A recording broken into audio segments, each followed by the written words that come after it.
Boldwood presents A Mother's Betrayal, written by Louise Guy and read by Taryn Ryan. The moral right of the author has been asserted. This performance is owned by Boldwood. Prologue. 32 years earlier. As the towering gum trees cast their late afternoon shadow across the park, Julia looked up from the crisp white pages of the journal she'd purchased the previous day. A smile tugged at her lips as she observed Arabella and Florence, her 4-year-old identical twins, playing on the swings. Their carefree laughter echoed through the air, a testament to the unbreakable bond they shared. Hiya, Flo! Push me higher! Arabella giggled, her little body swaying back and forth with delight. Florence obliged by giving her sister's swing a vigorous push. Hold on tight, Ari! Julia's smile widened. She'd always dreamed of having children, but twins and their incredible bond wasn't something she'd imagined she'd get to witness firsthand. They were two little girls, but often seemed to think and act as one. Julia wasn't sure if she found their development fascinating because of her background as a neuroscientist, or whether she would have felt this way regardless of the fact that she specialized in the study of cognitive function and how it affected human behavior. She turned her attention back to her journal, carefully dating the first entry of what she intended to be an ongoing documentation of her twins. She was deep in her own thoughts when a sudden shriek jarred her from them. She looked up as Arabella tumbled backwards off the swing. The painful impact of her head meeting the rubber matting was followed by heart-wrenching cries. Julia's journal slipped from her hands to the ground as panic gripped her and she raced towards her daughters. Florence's cries were as loud as Arabella's, with words mixing with her tears. I'm sorry! I'm sorry! I'm sorry! It's okay, Florence, Julia assured her, taking Arabella into her arms as she checked her head where a lump was beginning to form.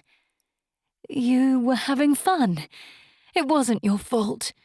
Try and stop crying so we can look after Arabella. Florence's lip trembled as she did her best to calm herself. Julia held Arabella close, stroking her back. You're fine, darling. We'll get you home and put some ice on the lump. And monitor you for concussion. She reached her other arm out and pulled Florence to her, her heart aching as she shared her daughter's pain. Even at 4, poor Florence would blame herself for the accident and spend days trying to make it up to Arabella. The irony being that Arabella adored Florence to the point she was unlikely to ever blame her for anything. Julia's internal thoughts raced, and she found it almost hard to breathe as an overwhelming sense of protectiveness seemed to crush her. She knew she couldn't shield them from every minor mishap, but in a moment of clarity, she knew that she would go to any length to ensure her daughter's happiness. Any length at all. Chapter 1. Current Day. Ari grinned and waved as she pulled up outside Flo's house where her sister and nephew were waiting for her. Caden flung open the back door of the Lexus and jumped in. Hi, Auntie, eh? Hey, buddy. How's your day been? Great, he said as he strapped himself in. Are we abbering tonight? Ari laughed. Oh, of course. I can't imagine a car trip without a little bit of Waterloo, can you? Hey, Flo said, carefully placing a gorgeous bouquet of yellow tulips on the back seat next to Caden before joining Ari in the front. Thanks for picking us up. It's not exactly on your way. She reached over and hugged her sister. You're welcome, and it doesn't need to be on my way if I get to spend time with my two favourite people. Ari squeezed her tight before indicating and pulling back into the road. You ready for the grand birthday extravaganza? Flo rolled her green eyes and gave a theatrical sigh. Oh, you know me, sis. I live for these family gatherings. No comment, Ari said, a smile playing on her lips. Now, I must say, you do look rather beautiful tonight. Love the highlights. A groan came from the back seat, causing them both to laugh. Ugh, you say that every time, Auntie, eh? Mum looks exactly the same as you. That's how it works when you're identical twins. Yes. Ari winked at Flo. Beautiful. And we're not exactly the same. My hair's long and without the highlights and darker than your mum's. And we're wearing different clothes. I'm in my silly work suit and your mum looks lovely and relaxed. Oh, I wish I'd had time to throw on something more comfortable. Now, let's get the important things underway.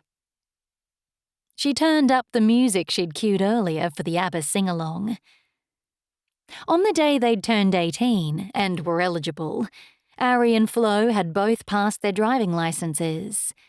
They'd spent the rest of the day driving their grandmother's old VW Golf around town and blasting ABBA at top volume for no other reason than the car had an old CD player and one ABBA disc. They'd stopped for lunch and for a walk along the beach at Brighton before returning home for a celebratory dinner with their parents and grandmother. It had been a wonderful day, with Flo often referencing it as one of the best days of her life. I now play ABBA anytime I'm sad, she'd confided in Ari years later. It brings our 18th back and how excited we were. I think I felt pure joy that day. We'd finished school, we had our licenses, and it was the start of being adults. Weirdly, ABBA was part of that. The music and the feeling of that day made me feel like I could tackle anything. Since that day, ABBA remained a favourite and was an essential warm-up on occasions when Ari and Flo were summoned to spend time with their mother. It'll get us in the mood, Ari would say. We'll be able to tackle anything, Flo would reply. Neither of them believing this, but always enjoying the light-hearted mood they'd at least start the visits in. Now, as the music blasted while they travelled along the busy streets from Box Hill to South Yarra, they all joined in at the tops of their voices as the final line was sung.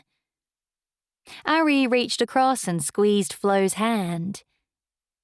Can you tackle anything? Flo nodded, a wide smile on her lips. Right at this moment, yes. Not so sure if that's likely to be the same answer once we reach South Yarra.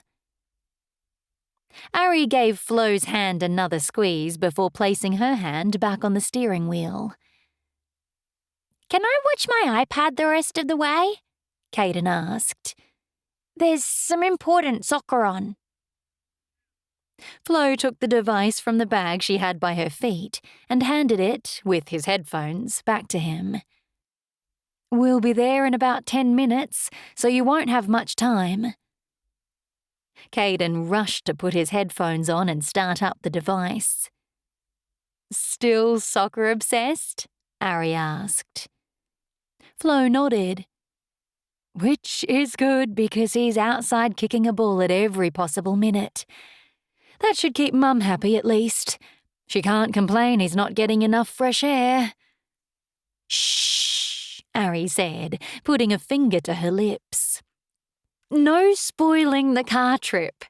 Mum talk waits until we enter the mum zone. Until then, more abbering. Flo laughed as Ari turned up the music and Take a Chance on Me filled the car. 1.5 songs later, Ari pulled into the driveway of their parents' South Yarra home, killed the engine, and turned to face her twin sister. She grinned. "You can tackle anything, remember?" Flo pulled a face that suggested that was very unlikely. "No need to look so enthusiastic, Florence." Ari enunciated her words in a perfect imitation of their mother's disapproving tone. Flo closed her eyes momentarily, took a deep breath, and then reopened them. "I know I shouldn't say it. I should be ready to tackle anything, but I'm not in the mood for this. Work's been hectic the last few weeks, and even though I finally had a weekend off, I could do without the examination of everything Caden or I've done. She's probably got a list of complaints, and I can guarantee they'll all be directed at me. I'm sure she won't be happy with the fact I'm wearing jeans for a start." Ari glanced in the rear vision mirror. Her 6-year-old nephew was deep in concentration, headphones on, iPad in his hands. "It's Mum's birthday, so we don't have much choice. Ignore any criticisms. I, for one, love those jeans. I should have thrown a change of clothes in, but coming straight from work means the suit, I'm afraid. If you need to, use Caden as an excuse to leave early. Or I'll come up with a work-related emergency." She glanced at her watch. "It's 6:30. Let's aim for an 8:30 departure. 9 at the latest." Flo laughed. "Your scheduling used to drive me mad, but right now, it sounds good." As they waited for the front door to be opened, Ari couldn't help but cringe at the instructions Flo was giving her son. "Pass the flowers to Grandma, okay, and wish her a happy birthday. They're her favourites, so she shouldn't have any reason to complain about them. And only give her a hug if she hugs you first. And if she asks you questions, answer them politely, but don't tell her too much. Yes and no is fine." "Flo, I think Caden can handle himself. Mum's not that bad." Well, she probably was that bad, but it seemed wrong to be giving Caden such extensive instruction. Ari could only imagine what else Flo had said to him about his grandmother.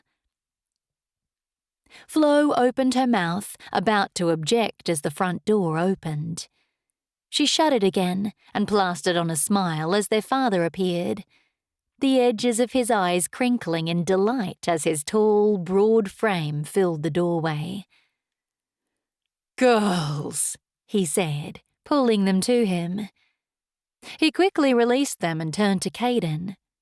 "And then, of course, my favourite person on the planet." Caden squealed as Mike drew him into a bear hug. "How are you, buddy? Kicking lots of goals?" "Yep, scored 2 at the game after school today. It would have been more, but I was tired, so I sat out for half. One of my goals was from the edge of the box and the other from the penalty area. Our team won 10-3. "Wow, 10-3. That's a lot of goals. Sounds like you grade 1 kids could teach the pros something. Sometimes they don't get any goals for an entire match." Mike ruffled his grandson's sandy hair as he let him out of his embrace. "Now, come on in. Grandma's by the fire with a glass of bubbles, and I've got a few things to finish in the kitchen." "We'll help you," Flo said without hesitation. Mike shook his head and steered her down the corridor. "No, you won't. You'll make an effort with your mum for her birthday." Ari snorted and quickly coughed to hide it. It wasn't her and Flo that needed to make the effort. Her father gave her a warning look. You know, whether she shows it or not, she struggles on her birthday. Today's a day to give her a break. The fact that she took an annual leave day from work to spend it with us says a lot. Ari was quickly subdued. She had forgotten the significance of the date. Be extra nice, her father added. She won't tell me what's going on, but she's had a stressful week at work. Someone's causing some issues for her. This piqued Ari's interest. Really? She never usually talks about anything to do with work. What kind of issues? She wouldn't elaborate, Mike said. But it must be pretty bad if she's even mentioned it. Everything is usually confidential. It's the most detail she's shared in the 30 years she's worked there. Will be nice, Flo muttered under her breath as they reached the entrance to the lounge room. Grandma! Caden said, a genuine smile on his lips as he entered the cosy lounge room. Happy birthday! He held out the flowers. Mummy said they're your favourite. Julia placed her champagne flute on the side table next to her and rose from the chair. Her short, ash-brown hair looked as if it had been recently coloured and styled, and as usual, her makeup was flawless, with her eyeshadow skillfully applied to accentuate her unusual grey eyes. Ari couldn't remember ever seeing her mother look anything but perfect. "Thank you, Caden and girls," she said. "That's sweet of you. And yes, Caden, majestic tulips are my favourite. Perhaps not this colour, but that's neither here nor there." Caden turned to Flo and Ari with a beaming smile. See? Grandma loves them. They're pretty, so why would she complain? "Happy birthday, Mum," Flo said, cutting her son off. "Would you like me to put the tulips in water?" "No, let's leave them as they are for now to enjoy tonight, and then you can take them with you. I'm off to Canberra in the morning, so there isn't much point having them here." She gave a little laugh. "Your father is hardly going to appreciate them."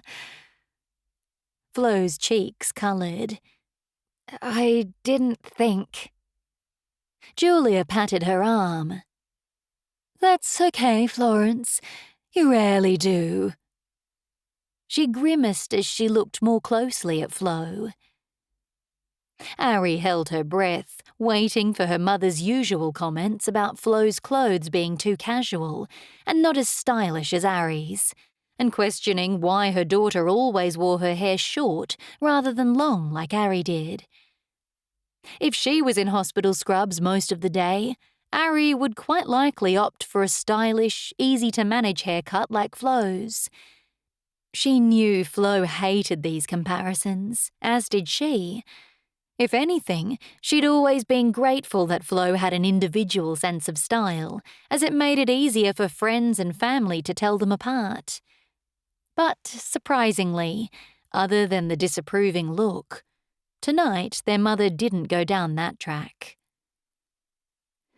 "Now, let's see about some drinks for everyone," Julia said. "And Caden, why don't you come and sit beside me and tell me your news?" I have lots of soccer news, Caden said. "School news first," Julia replied as they sat down on the couch. "And then I'd love to hear your soccer news after dinner." Really? Caden's eyes widened. Julia nodded. "Of course. Now, what reading level are you at? I hope you're almost ready to move to independent reading and that you've spent time this weekend with a book." 3 soccer books, Caden said proudly. I can read quite a lot of the words myself. Ari caught Flo's gaze and winked. She imagined Flo was on edge waiting for some kind of criticism from their mother. Julia patted Caden's knee. "That's wonderful. You know, the key to reading is finding books about things you like. There's a lovely bookshop near my work in Canberra. I'll drop in during the week and see if they have any soccer books." Ari almost laughed at the shock on Flo's face. "Thank you," Caden said, leaning in and hugging Julia. Drinks? Their father walked into the room with a tray housing a bottle of Bollinger, their mother's favourite champagne flutes, and a glass of orange juice. "Fresh," he said to Flo before she had a chance to object to a sugary drink. "Squeeze them myself." "The tree's loaded with them," Julia said. "Take some home with you if you like." "Hon," Mike said, "your mother called. The painkillers haven't touched her migraine. She's sent her apologies. She said she'll call you later tomorrow for a chat and take you out for lunch when you're back from Canberra." Gigi's not coming? Caden's disappointment mirrored Ari's own feelings. She'd been looking forward to seeing her grandmother. "Not tonight, buddy," Mike said. "Now, how about you come through to the kitchen with me and give me a hand?" He winked at Caden, and Caden grinned.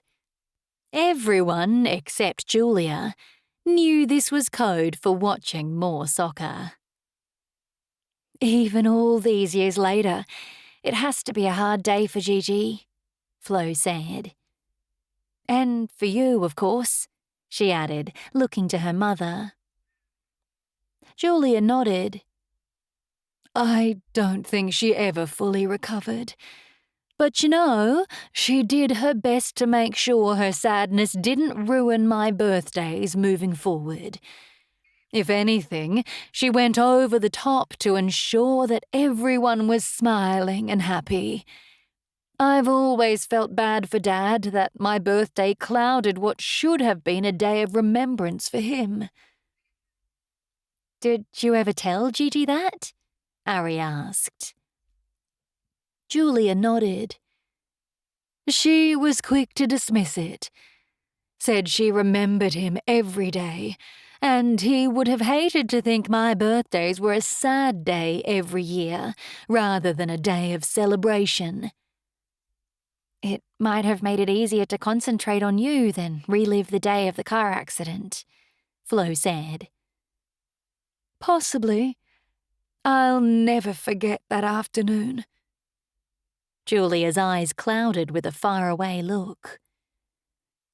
"My cake was ready, and we were about to light the candles when the police knocked on the door. We never did end up lighting them. Turning 8 was not a good day, and to be honest, it's probably why I've never enjoyed birthdays or birthday cakes." Ari was surprised to hear her mother open up. Other than knowing their grandfather was killed in a car accident, she barely spoke about him. And while Ari was aware that her mother had never seemed particularly enthusiastic about birthdays or cakes, it was only now that she realised how difficult this day must be. "I hope Gigi's doing okay," Flo said. "It's sad that she never found someone else. It's a lot of years to be on your own. Did she ever show any interest in anyone?" "I asked her once, and she said that her heart belonged to my father, and she'd never betray him, not even in death." "Oh, Gigi," Ari said. "That's so beautiful and yet so sad." "Gigi," Julia tutted. "Why you can't all call her by her actual name or grandma, I'll never know. I should have insisted when Flo came up with the ridiculous name that it be banned on the spot. Flo was 2, Ari reminded her, choosing to go along with her mother's not-so-subtle attempt at changing the subject. Genevieve isn't exactly an easy name for a 2-year-old to pronounce, and Gigi loves it. She's always said she never wanted to be called Grandma, and this works for all of us. I couldn't imagine calling her anything else now. She's Gigi. Julia sighed. You're probably right. The traditional names don't really fit her personality, do they? Now, Julia turned to Ari. Let's move on to more important matters. What press has been organised following the awards ceremony on Wednesday night? Ari spluttered on her drink. Press? I haven't even won the award yet. Is there any reason you won't win? The other finalists, for a start. I have no control over whether I win. And if she was honest, she couldn't care if she won or not. A year ago, she would have been ecstatic to be nominated. But in the last few months, something had changed. She half wondered if she was entering menopause early, although at 36 it was probably unlikely. At least it might explain why she was feeling so restless and unenthusiastic about work and life. You had full control, Julia said. Every case and every decision you've made in the past year was under your control. You've run a perfect race. You will win. Ari stared at her mother. It was hard to know whether the words were meant as a compliment or a threat. It's just an award, Mum. It isn't just an award, Arabella. It's recognition by your peers and leaders in the legal field. It's important. How you dress is too. I hope you're planning to wear my black Chanel we had adjusted a few months ago. It makes the perfect statement. Intelligent, successful, and, of course, beautiful. Ari nodded, not wanting to pursue the award discussion any further. She searched her mind frantically for a change of subject. She turned to her sister. Have you told Mum about your promotion opportunity? Daggers shot from Flo's eyes. Ari grimaced. Of course Flo hadn't told their mother, and now Flo would kill her. Dinner.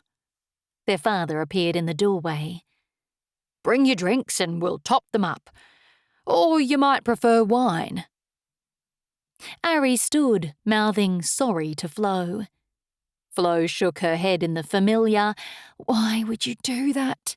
way Ari had seen many times over their lifetime, before draining her champagne glass and following their father out of the living room. If she wasn't driving, Ari would have loved to have done the same. Chapter 2. Flo gratefully accepted a drink top-up from her father and racked her brain for a topic to change the conversation to. She didn't want to discuss the ER nurse manager position with her mother. Let's raise our glasses, her father said once everyone was seated with plates overloaded with roast lamb, Mike's famous crispy roast potatoes, and a range of vegetables. Flo had to hand it to her father. He was an exceptional cook, and she was grateful he'd given Caden a manageable amount of food. Her mother had the habit of piling the plate full of the vegetables Caden didn't like, broccoli in particular, and then making a big deal out of him not eating it. To my darling Julia, happy 66th birthday. They raised their glasses. To Mum, Ari and Flo both said. Grandma, Caden added, his glass in the air. Try not to spill that, Caden, Julia said, as Caden's glass tipped at a precarious angle. Mike cleared his throat. Now, you'll have to catch me up on the news. Caden and I were busy chatting in the kitchen. He winked at his grandson. So I couldn't eavesdrop. Flo was about to tell us about a promotion she's been offered, Julia said. Actually, I was about to ask you about your work, Flo said. Are they going to expect you to retire anytime soon? 66 is past retirement age. Isn't it 65? No, there's no official retirement age these days. You're expected to work right up to having one foot, if not both, in the grave. But surely, with what you do, there'd be an age they'd want you to move on, Ari said. Julia put down her knife and fork and considered the question. I don't see why. I've worked in the area for over 30 years, and I'm completely up to date with all new technology and processes. If anything, my extensive background in neuroscience would be a huge loss to the department. The secret department, Caden said, pushing a potato around his plate. He looked up at Julia. What do you do for a job, Grandma? Mum said just something important. That thing you just said, a neuro something, and your work is top secret. Are you a spy? Julia smiled. No, not a spy. And yes, you're right, I'm a neuroscientist. I spend most of my day doing research, collecting data, and all sorts of things to do with our brains and human behavior. Then it's not secret? What a neuroscientist does isn't a secret, Julia said. But working for the Bureau of Strategic Intelligence means that the details of my work must be kept confidential, which is a big word for secret. We do a lot of work with the Australian military, and they don't always want to share what we're doing with other countries. I think I'll still tell my friends that you're a spy, Caden said.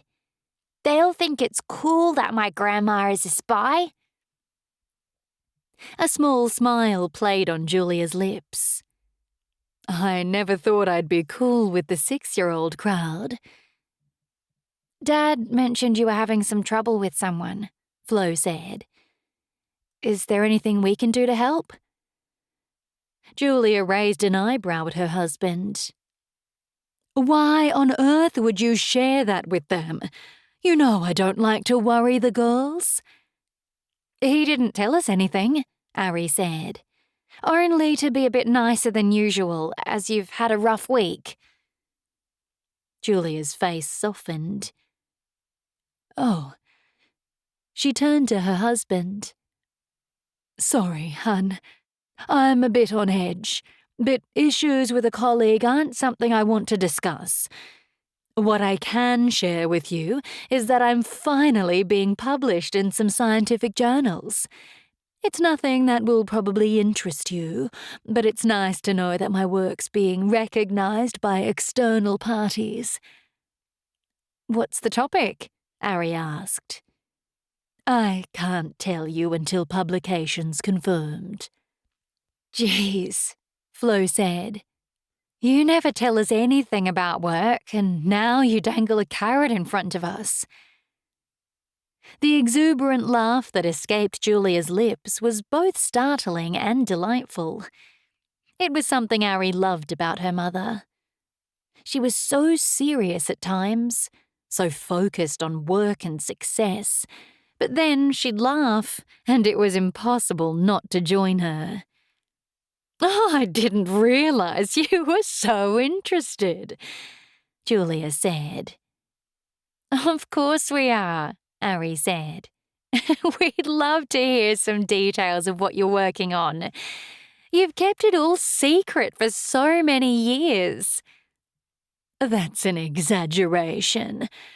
I work for the Bureau of Strategic Intelligence. Lots of research and lab work. That's not a secret. I just can't give you any details of exactly what I'm doing or why. If the articles are published, they're not going to reveal any national secrets. Nothing's changed there. Like I said, we need to wait until the articles are confirmed to be published.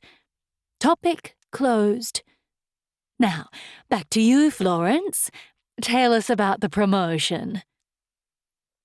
It's not a promotion, Flo said, knowing that topic closed meant exactly that. The ER nurse manager role has become available, and I'm being encouraged to apply. That's fantastic, Mike said. Congratulations. Flo smiled. I haven't applied yet, Dad. Nurse manager? Julia said. That would be a lot more responsibility, wouldn't it? Flo nodded. Yes, it's a good opportunity, but I'm not sure I'm quite at that level yet. I'd need to do some management courses. Julia tutted. It's too much, Flo. You've got Caden to look after, and you're still struggling with your nursing duties from time to time. Until you're on top of them, you shouldn't be in a management position. Mom, Ari said. That's hardly supportive. And what do you mean Flo's struggling? She's an excellent nurse. Really? Well, what about the elderly gentleman a month or so ago? They nearly amputated the wrong leg, for God's sake. That wasn't my fault, Flo said. I wasn't the one who marked up the wrong leg. That was one of the contract nurses, and why he didn't speak up at the time is beyond me. But you didn't correct it, Julia said. That poor man nearly lost a good leg. I wasn't even in the room, Flo said. He wasn't my patient. I told Gigi that story because... Heat rose up in her cheeks. As awful as it nearly was, I knew it would make her laugh. She wasn't supposed to share the details. Well, she did, Julia said. And I guess it concerns me.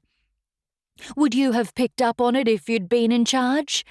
Would you have even considered that the contract nurse might have got it wrong and checked? You're the only one who can answer that, Flo. I just want to make sure you're honest with yourself about your capabilities. But don't let me stop you from applying. It will be a good experience, and if you don't get it, hopefully they'll give feedback so you'll know what parts of your game to lift for next time. Flo speared a piece of cauliflower with her fork. Caden, Julia said, you haven't eaten much. Are you feeling all right? Flo turned to her son. His meal looked untouched, which was unlike him. He loved his grandfather's roasts.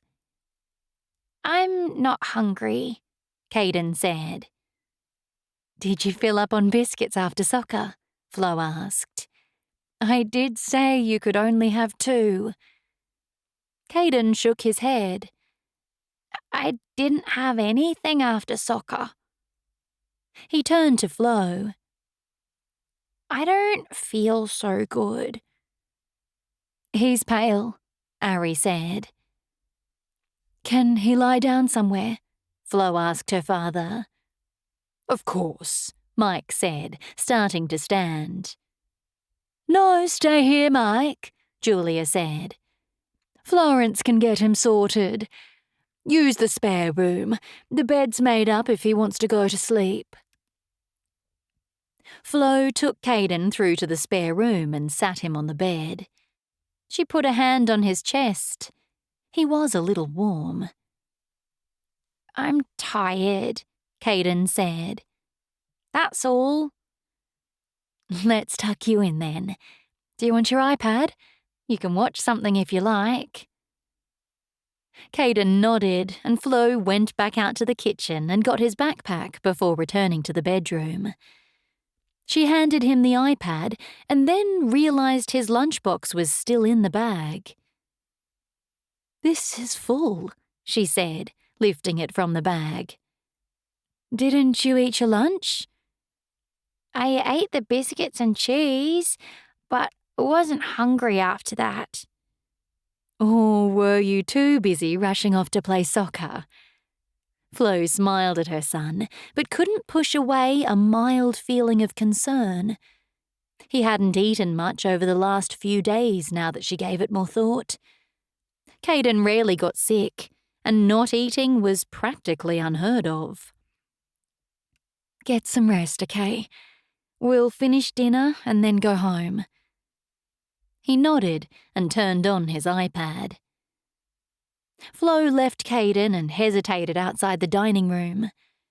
She hoped he wasn't coming down with anything. She couldn't afford to take time off work. She'd already used most of her sick days for the year, and with bills piling up, taking unpaid leave was not ideal. She sighed. This single-parent gig might have been her choice, but at times, it certainly wasn't easy. "Is he okay?" Ari asked as Flo took her seat back at the table. Flo nodded. "There are a few things going around at school, but hopefully he's not coming down with anything. He's tired and hasn't eaten much today, or the last few days. I'm hoping a good night's sleep will set him right. We might head off after dinner if no one minds." "Of course," Julia said. "I have to pack for the trip tomorrow." She turned to Ari. "I don't suppose you could take me to the airport in the morning?" Ari stared at her mother. She'd been commuting every other week to Canberra since Ari and Flo were young children, and never once had she asked for a lift. "My car's being serviced, and your father's playing golf," Julia explained. "I wouldn't normally ask. If you're too busy, I can get a taxi or an Uber." "I thought that's how you usually got to the airport," Flo said. Ari had thought the same. "As I said," Julia repeated. "If you're too busy—" "No, that's fine," Ari said. Concern washed over her.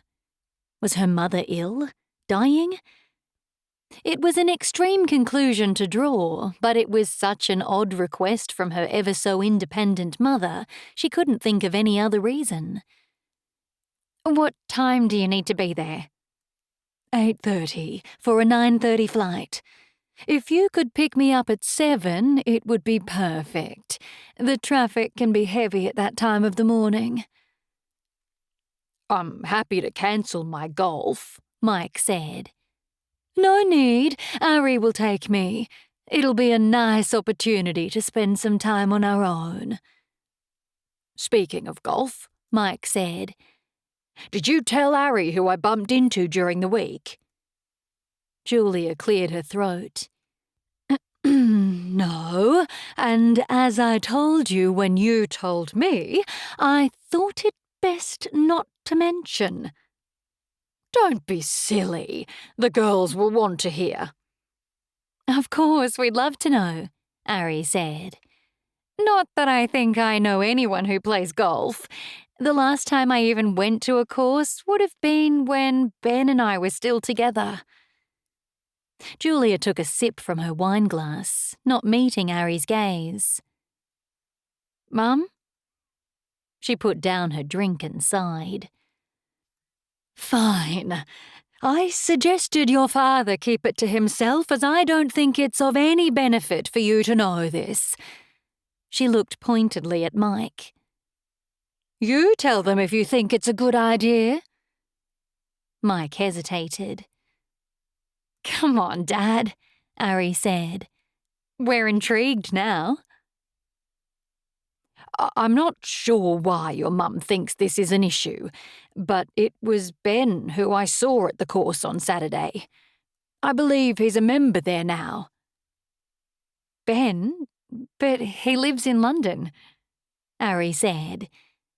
She looked to Flo for confirmation, appreciating the empathetic concern that flashed across her sister's face. Doesn't he? Flo nodded. That's what his mum told me when I bumped into her that time, but that was years ago. He could have moved around a lot since then. Have you not spoken to him, Ari? Julia asked. After all, you were married to the man for 7 years.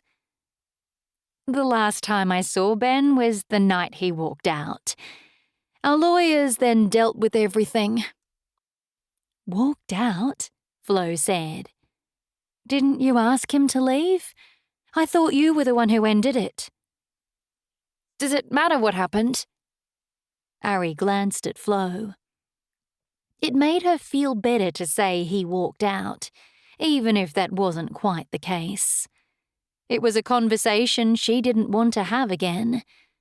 Flo had been devastated when Ari told her she was ending her marriage to Ben. Ben had been in their lives for 10 years, and to Flo, he'd been like a big brother, the protective big brother they'd never had. Flo had tried to convince her to reconsider, but it was no good. Work had been Ari's focus back then, and Ben couldn't understand that. She felt he wasn't supportive, and Ari knew she needed to end it for both their sakes. He was also pushing for kids, which Ari had made clear before they'd married was not something she ever wanted. She had to admit she did feel a little guilty she'd used that as one of her reasons for ending the marriage when she'd explained everything to Flo. Except she hadn't been entirely honest, reversing the situation for Flo's benefit. He never wants to have kids, Flo. Even if we could get past the other issues, how do we get past that? It had finally got Flo off her back about trying to reconcile with Ben. About a year after he moved out, Flo had bumped into Ben's mother, who'd initially mistaken her for Ari, and learned that he was moving to London for work. When she'd shared this information with Ari, it had been a relief. While she'd wanted out of the relationship, she didn't want to bump into him or hear through friends how she'd broken his heart.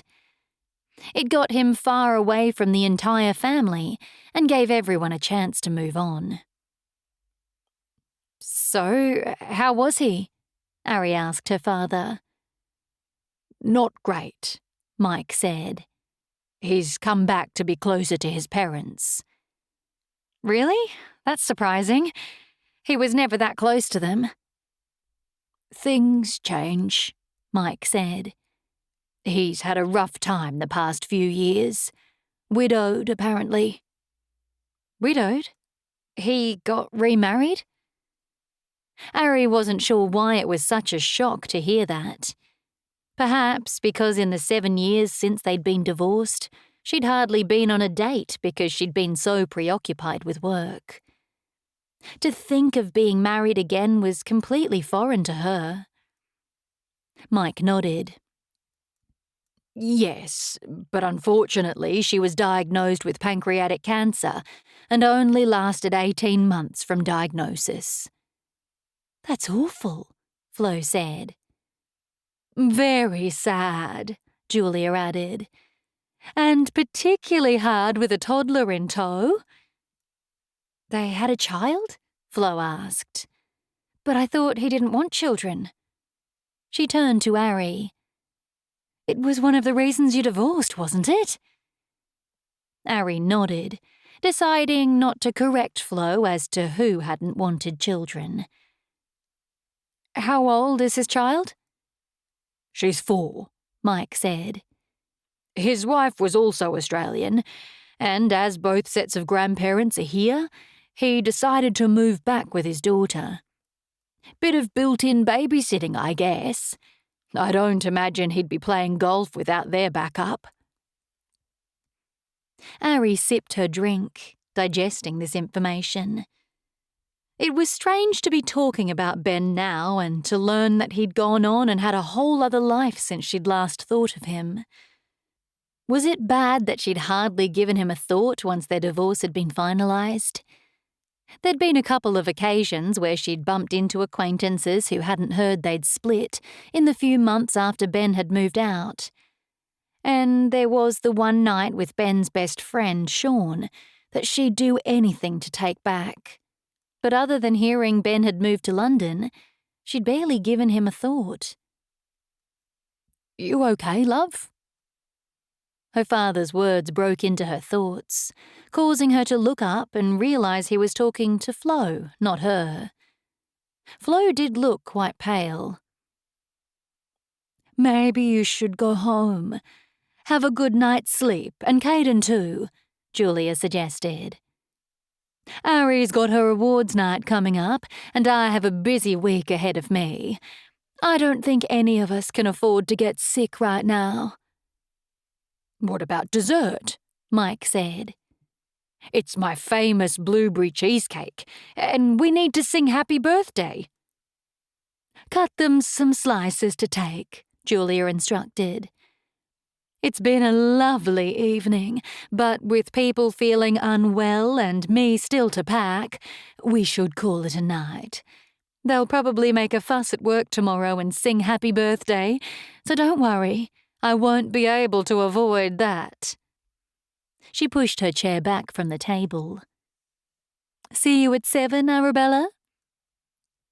Ari nodded and began to gather the dirty dishes to take through to the kitchen. Once her mother left the room, she turned to Flo. "You don't look great. Why don't you get Caden sorted and we can get going? Dad and I can do the dishes while you get organised." "Thanks," Flo said. "And sorry about tonight, Dad. I wouldn't have come if I thought we were getting sick." "No problem at all," Mike said. "You get yourselves better. I think it suits your mother anyway. She wasn't all that keen on doing anything for her birthday." "Does that worry you?" Ari asked a few moments later as she started stacking the dishes in the dishwasher. "Does what worry me?" Mike looked up from the container he was filling with leftovers. "That Mum didn't want to celebrate with us, and by the looks of it, can't wait to get back to Canberra." "It's what she's like, especially around her birthday," Mike said. "Don't forget, she's dealing with the anniversary of her father's death too. I know she doesn't say much, but it really affected her as a kid, and still does. And she did want to be with us, or she would have gone back to Canberra early this morning and not taken the day off." Ari nodded. She was aware that her mother had shielded her and Flo throughout their lives, choosing not to discuss the harder parts of life. "Do you miss her when she's away?" "Of course, but I'm used to it too. She's been away every other week for over 30 years. It'll be an adjustment for both of us when she eventually retires and is home full-time." He gave a little laugh. "As much as I love it when she's here, I quite enjoy my bachelor weeks too." Flo found herself tuning out Ari's conversation as her sister drove her and Caden home. She should have driven her own car. It was nice of Ari to offer, but it was too far out of her way. Flo and Caden lived in Box Hill, 30 minutes from their parents' South Yarra home, and in the opposite direction from Ari's CBD apartment. "You okay?" Ari said, squeezing Flo's leg. "You're quiet." "Just feeling a bit off," Flo said. "Guess Caden's given me something. He might have picked up a virus from school." "I felt a bit sorry for Mum tonight," Ari said. Flo turned to face Ari, her anger rising. Why would you feel sorry for her? She's so horrible. Telling me I'm not good enough for a promotion. Who says things like that? Ari flinched. Sorry, I was thinking about earlier in the night. Of course you're more than capable. Make sure you ignore her and apply. What I meant was her revealing why she doesn't enjoy birthdays or cakes. It makes a lot of sense. Imagine if we'd lost Dad when we were 8. We would have had each other at least, but Mum was an only child. She only had Gigi, and she was probably a mess. It would have been difficult, Flo agreed. But it doesn't excuse her behaviour now. Flo closed her eyes. Her stomach had started to churn, and she really did feel unwell. Flo? Can you stop? Flo asked. I think I need to be sick. Ari indicated and pulled the car to a stop.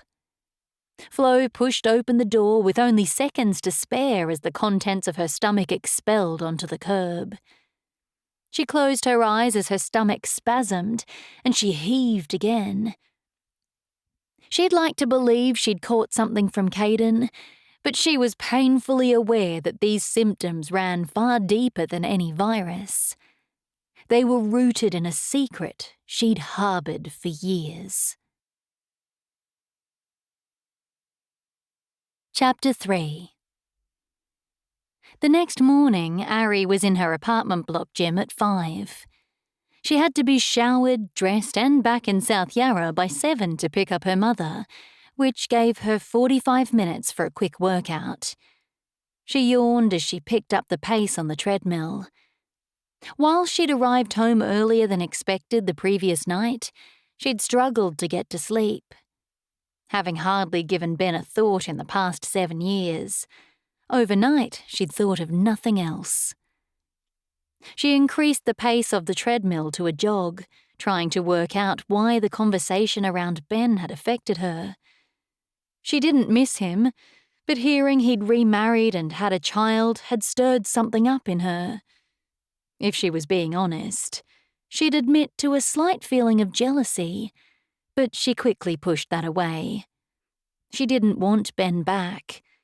They'd drifted apart quickly after marrying, and with him longing for kids and her not wanting them, in hindsight, they should never have married. Ari sighed, increasing the pace so that she was now running. It probably had nothing to do with Ben, but rather this restless feeling she'd been experiencing the past few months. She'd be scrolling through Instagram and see a friend on holiday with their family and be overcome with a sense of longing that she wished it was her. Doing her best to clear all thoughts of Ben from her mind, Ari increased the speed of the treadmill, her legs pounding. Time flew, and what seemed like only minutes later, she was walking back through the front door of her apartment. She glanced at the retro wall clock at the entrance. She had 40 minutes to shower, dress, and grab a coffee before leaving for South Yarra. She slid her phone from her workout pants and hesitated momentarily. Was it too early to text Flo? Not if she was getting ready for work. And if Flo was sick, she would probably leave her phone off, or alternatively, she might need some help. Hey, hun, you okay? If you're not working today and need anything dropped in, let me know. She pressed send, wondering, even as she did, how she'd have time to take anything over if Flo needed it. She would be running late for work as it was after the airport trip. All good. Short-lived illness. Feeling fine this AM. Caden's still not 100%, but I think he's okay for school. Trying to force some food into him. Thanks for checking in. Enjoy your trip to the airport. Ari smiled at the eye-rolling emoji Flo had added to her message.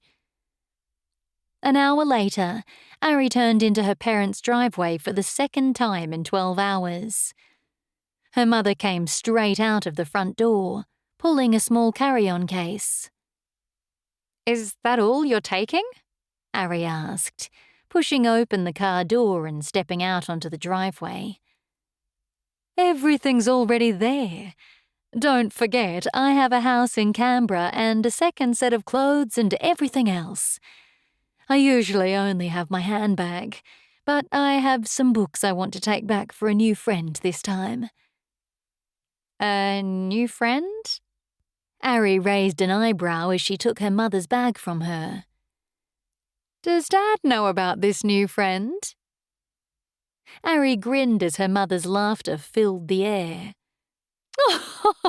"I don't think he's got any reason to be worried. Bridie is an elderly neighbour. She's rather lonely, so I pop over to see her every now and again. And it turns out we have similar interests in literature. As you know, I always read the long list of nominees for the Booker Prize and have well over 100 books from the past 10 years or so." "Are you giving her the winning books?" "Yes and no. I've put together a selection of the titles I think should have won each year.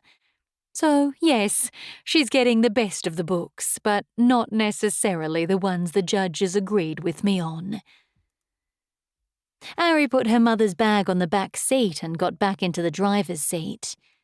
She accelerated out onto the road and travelled down to where it met busy Toorak Road.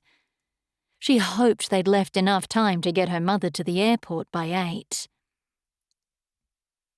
"I know you said you can't talk about your research articles, but is everything okay at work? Dad seemed worried about you yesterday." Julia remained silent. "Sorry, I know you hate us asking about work." Julia turned to face Ari. "It's not that I hate you asking about work. In fact, I appreciate that you obviously care, but there are some things I just can't talk about. I only mentioned to your father that I was having an issue because I was afraid I was being a little distant with him. I didn't want him to think it was anything he'd done.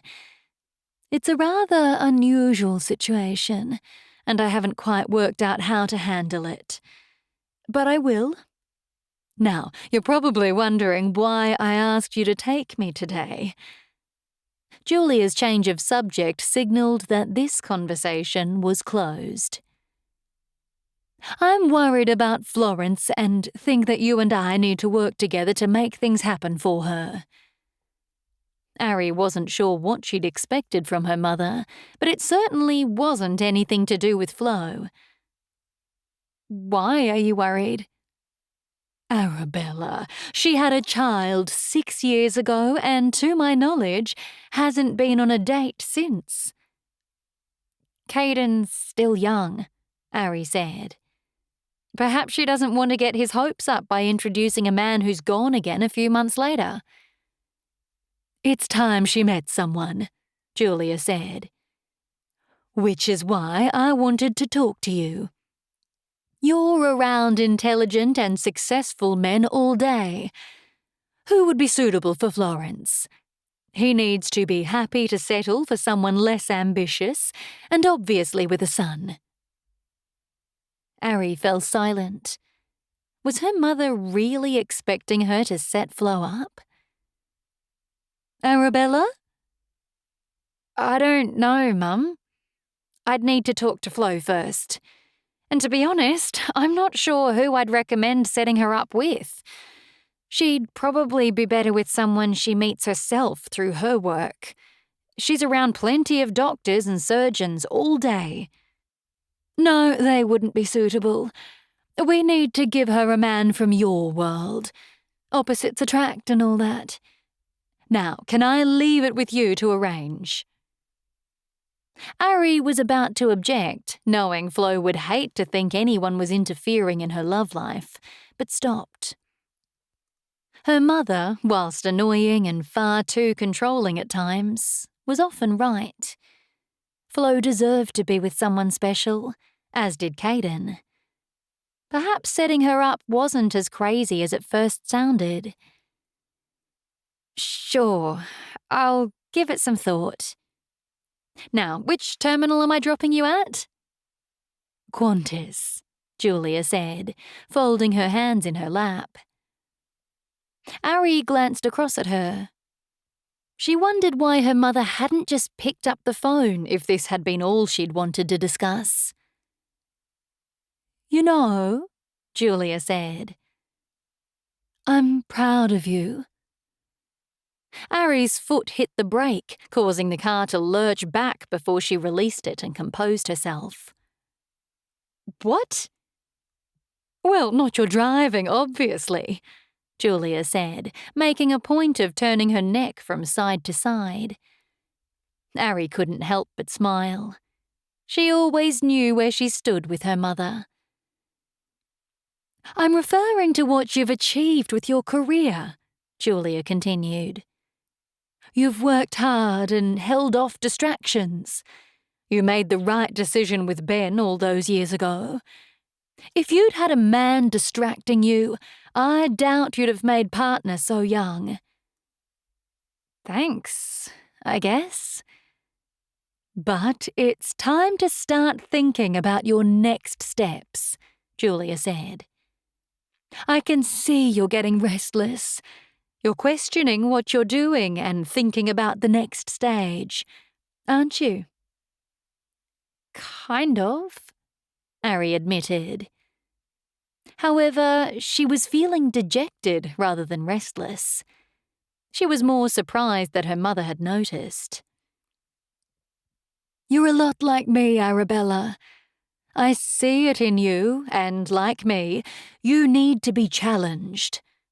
I know I haven't been able to talk much about my job due to the sensitive nature of it, but I can tell you now that what's kept my interest has been moving up to the next opportunity, constantly being challenged and inspired. Was her mother right? Was this the problem? Her restlessness was because she was getting bored. The work had been routine for the past year or more. What used to seem like a challenge was more run-of-the-mill. I think you're ready for the next chapter, Julia said. You've got the experience and now need to go through the formality. Apply to become a judge first, and then we'll look at how to reach the ultimate goal. A judge? Ultimate goal? What was her mother talking about? High Court Justice, Julia said. It's the obvious path for someone of your ability. I have contacts in Canberra who can help make it happen. We need to get you on the right path. She patted Ari's knee, as if that cemented the decision. Was her mother having an aneurysm or something else that would explain this? Ari opened her mouth about to say how ridiculous this all sounded, but was cut off when Julia held up her hand. Give it some thought. There's no rush.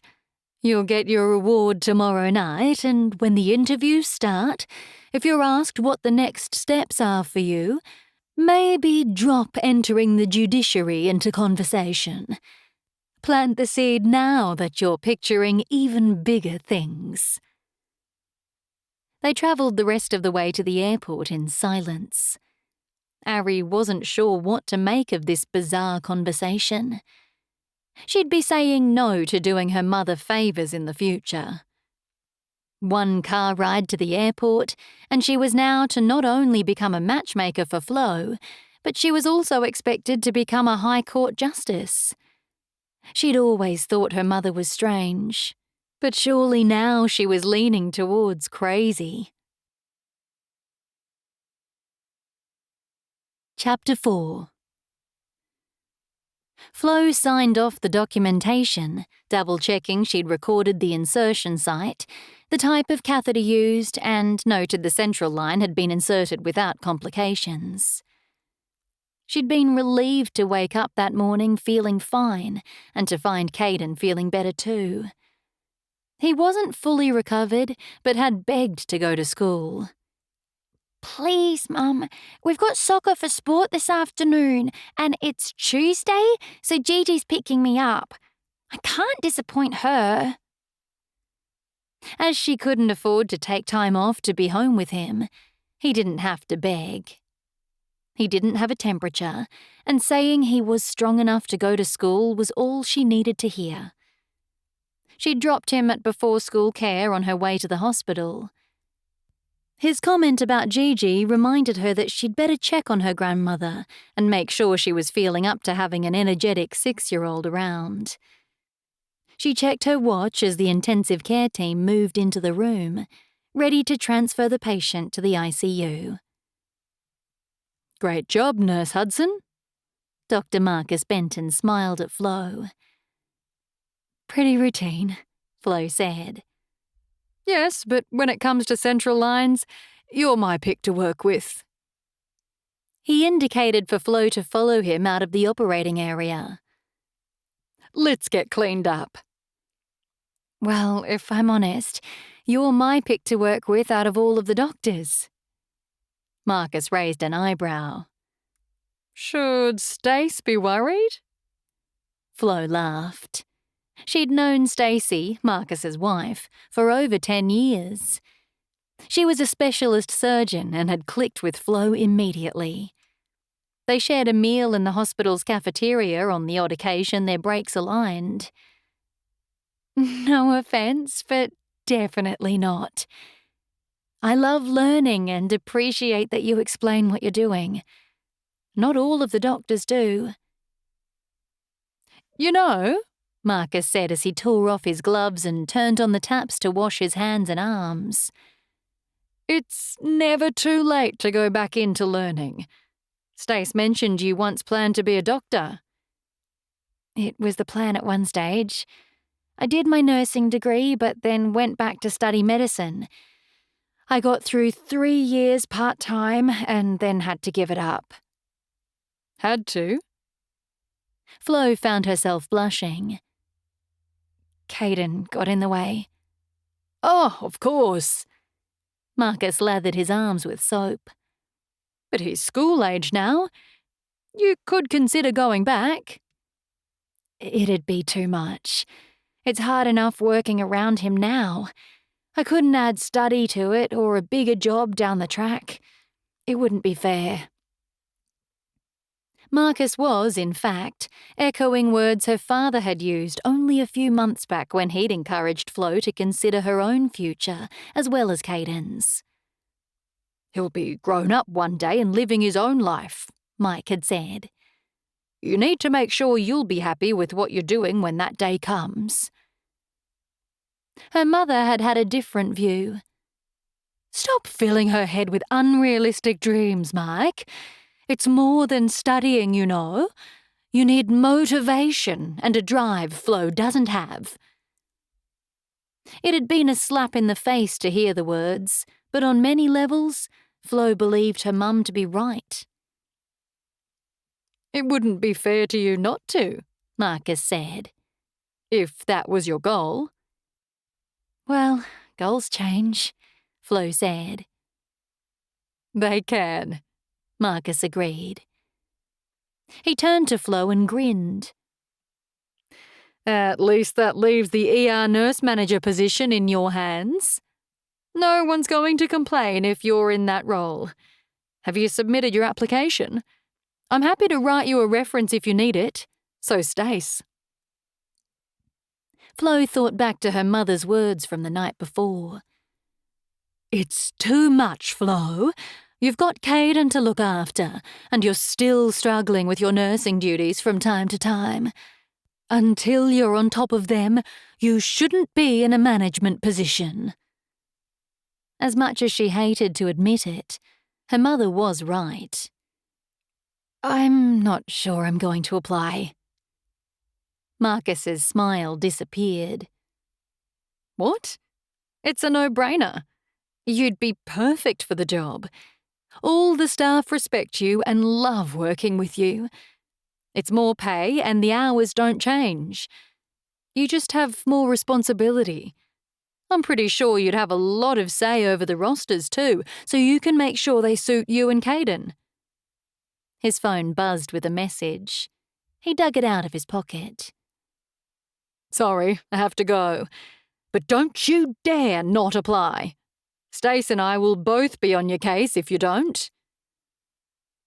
Flo smiled as he made his way out of the scrub room, waggling his finger at her. It was nice that he was so supportive, but at the end of the day, he hardly worked with her. As her mother pointed out, if she was to take on a position such as the nursing manager, she needed to be across everything. While the patient hadn't had the wrong leg amputated, and it wouldn't have been her fault if he had, did she want the responsibility of having nurses working under her who could make those sorts of mistakes? Surely it would come back to bite her then. No, she wasn't doctor material or management material. She was better off concentrating on doing her job and doing it well. If dealing with her mother at the start of her day wasn't enough to contend with, getting to work had only increased Ari's frustration. The several deep breaths she'd taken before stepping into Jasmine's office hadn't calmed her down. She could only imagine the streams of steam that must be pouring from her ears. Relax, Ari. Jasmine Leeds, co-counsel on the McGregor case, rolled her eyes. It's not that big a deal. Ari stared at her colleague. If anything was going to get her riled up, it was being told to relax. Are you for real? This is a conflict of interest you should have declared at the start of the case. You'll need to recuse yourself and we'll need to allocate new counsel. Jasmine rolled her eyes again. No one needs to know. I didn't even realize myself until now, which is why I'm telling you. I was at high school with him and haven't spoken to him since. I didn't register his name in the case files. It was only after meeting him this morning that he worked out he knew me and where from. I've literally had no communication with him in the past 14 years. You can't pretend you don't know him, and I can't risk my reputation of losing a case because you don't defend our client properly. I'm sorry, but that's how it is. Fine, but the case was brought forward to tomorrow, so as long as you're ready, you can take it over. Hold on, Ari said, raising her hand. Tomorrow? Why is this the first I'm hearing about this? Jasmine shrugged. Ari did her best to control her temper. I'm flying to Sydney tomorrow morning for the awards ceremony. I'm pretty sure you were aware of that. I'm sure a finalist for the Australian Law Awards can handle something being thrown at them last minute. Get a later flight. Ari stared at Jasmine. So that's what this was. Jealousy. I'm sure I can, she said. But, Jasmine, don't mess with me moving forward. I mean it. I don't care what your feelings are around my award nomination, but I will remind you that I'm a partner at this firm and do have some influence around here. Jasmine snorted. Not with Todd you haven't. I'll recuse myself from the case and deliver you the notes in an hour. Ari nodded, keeping her mouth clamped firmly shut as she retreated from Jasmine's office. The moment she was in her own office, she slammed her hands down on her desk. Shit! Everything okay? Sophie, her friend and colleague, stuck her head around the office door. Jasmine's beaming like she just got a promotion, which I'm assuming from your reaction isn't the situation. She's doing her best to undermine me. Turns out our client for the McGregor case is an ex-boyfriend of hers, and she's only just mentioning it. She also failed to let me know that the case was brought forward to tomorrow. So now it's me going alone on a case she, in theory, has done all the discovery for and was planning to defend. Sophie raised an eyebrow. That's not like her. She's usually good to work with. It's the awards. I think she expected a nomination and is pissed that I got one and she didn't. Sleeping your way to the top doesn't always do the trick, Sophie said. Todd? Sophie nodded. That explains her comment that I don't have any influence with him. God, Soph, I can't turn up tomorrow unprepared. It's not fair to the client. You'll be fine. I'll go and get the files from Jasmine now, and you can look over them. You can do this stuff standing on your head. You need to relax a bit, that's all. Relax. Sophie nodded. You're a tad uptight, Hudson. You need to switch off from here occasionally and do something for yourself. Something that's not work. I'm not uptight, Ari objected, although she did recall Gigi using those exact words to describe her only a few weeks ago. Ari, for goodness sake, you need to relax for a night, not be working the whole time. The legal world won't collapse if you take some time out, you know, and sleeping doesn't count. And I do switch off all the time. Sophie raised an eyebrow. That I highly doubt. She put her hands on her hips.